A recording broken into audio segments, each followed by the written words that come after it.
and welcome to our teen debate. I'm Barbara Gubbin. I'm the director of the Jacksonville Public Library, and it's great to see folks here. Small crowd, but I think the debating is going to be lively and a lot of fun. This, of course, is taking place in conjunction with our exhibit on President Abraham Lincoln. It's called Lincoln, the Constitution and the Civil War. It's a national exhibit that we were fortunate to get here at the Jacksonville Public Library, and it is going to be up until the 17th of February, so if you haven't had a chance to go and see it, and I highly recommend it. I learned a lot from seeing it and reading it. I recommend that you see it. It's on the 3rd floor. Just go, I'm sure all of you are library users, so you know where it is, but come out of here, turn right, go through the big doors into the library proper and up to the 3rd floor, and it's right there for you to take a look at. We really appreciate the National Constitution Center and the American Library Association for having put the exhibit together and make it available to libraries and museums and other organizations to share with their communities.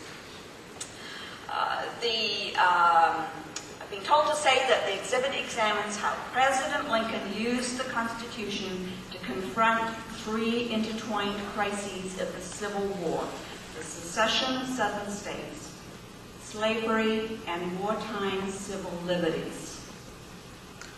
So you may be asking, what does the debate have to do with any of that? And I'm reading because I think the folks who really put the exhibit together, and I'll get to that in a moment, know a lot more about this topic than I do. Abraham Lincoln was elected President of the United States in 1860, at a time when the nation was on the brink of war.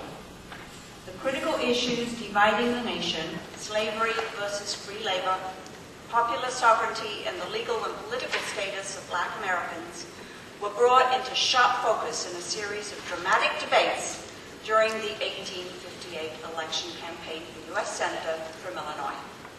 The campaign pitted a little-known lawyer from Springfield named Abraham Lincoln against Senator Stephen A. Douglas, who later became the frontrunner for the Democratic presidential nomination in 1860.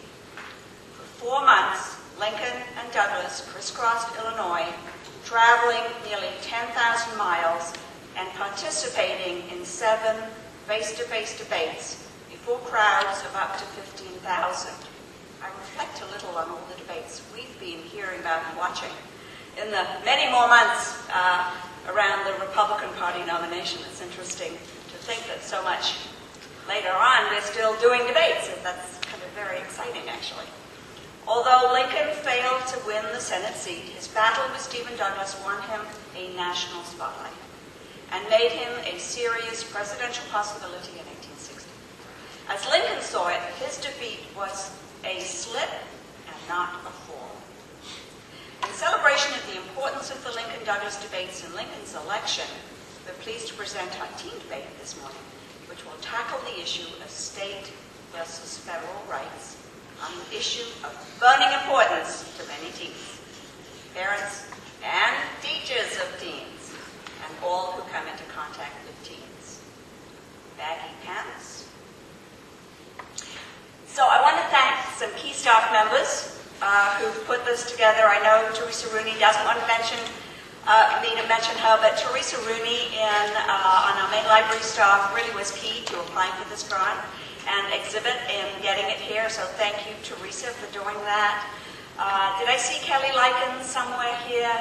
If she's not here today, it doesn't mean to say she's not interested. Maybe she's working in the teen department. She's our teen manager, and being really excited about having this project here.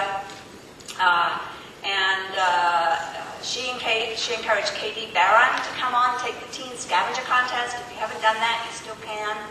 At Stanton Prep, you're going to get extra credit if you go to Stanton. If you do the scavenger contest and finish it, so a little bit of encouragement there. We've really had a number of staff people who've been involved in this, and last but not least is Angela Gaines, and I think I saw Angela somewhere, who's been really working on preparing our teens for the debate itself. But you can't have a debate contest unless you have people to judge it. And so we're really pleased to recognize three people as our judges. Roland Udenzi from the American Institute of Architects, Mr. Udenzi, thank you for coming. You're an award-winning architect who's worked all over the world in multiple building types, including a lot of things in the area of high-tech proton generating equipment. In San Diego, Baltimore, and Atlanta, and you were a member of the Mayor's Transition Downtown Revitalization Committee, and that's why I recognize you, because we went to those meetings about the main library, because we think you can't revitalize downtown without recognizing you have a great library that hundreds of thousands of people visit every year. And you're also on the board of directors of the Film Festival. We look forward to that later this year, so thank you for being here. A good friend of the library is our Councilmember John Crescent-Benny. John, we really appreciate you being here and being a real friend of the library. If you don't realize what a marathon he went through in our last budget debate, then you need to go back and look at some of the videos, because we really thank you for your support of the library. He's a graduate of Bowles, of FSCJ and Jacksonville University, where he triple majored in marketing, economics, and management. And he always keeps us on our toes with those kinds of skill sets. He was a council member before, and we're really glad that he decided to come back and join the council one more time. And one of the key things he worked on when he was originally in council was the tree preservation amendment that was so important. He really does do his homework. He just sent me an email yesterday for some information about some things that we're doing here at the library. And I'm not going to say a lot more, but we really do appreciate you, A, being here, and B, your continued support of the library. And as the budget debate starts all over again, we're gearing up, and we just talked about that. And last but certainly not least is the Honorable Virginia Norton, Circuit Court Judge, 4th Judicial Circuit.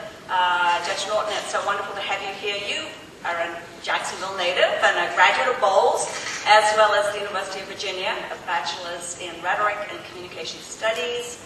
And at the University of Virginia, she received the university's highest honor, head resident on the lawn. I don't know what that's all about. I only got to ask her that before. She got her JD from the University of Florida College of Law, and she was on the dean's list. Began in private practice.